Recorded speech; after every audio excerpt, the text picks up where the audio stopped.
A website that I use a lot throughout the year with my students, and even more so now with this remote learning, is called Delta Math. It's a free website. You can set up your classes on it. All you have to do is once you set up what you want, you give the students a code that they can log in and then choose the class that they're in of yours. But you'll see it, and it's nothing fancy, but there's a ton of different topics to choose from to assign to students. I mean, all the way from fractions and percents, etc. I can scroll through the large list, goes all the way through calculus. So it's really helpful for a lot of different levels. And within each of these topics, if you click on them, you can see all the different types of problems that you can assign to students in there. So I'm going to click over here. These are some assignments that I've given to my students while we're out.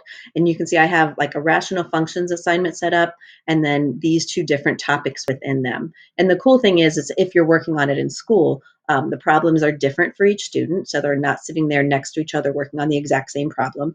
And I can also, or as a teacher, you can set up how many problems you want the students to complete within that topic. So, if it's a more involved problem, maybe you only give them a couple. If it's a really like plug and chug easy type problem, then maybe you give them a few more. So like for rational functions, I'm asking them to do 5 of each correctly before they're done with the assignment.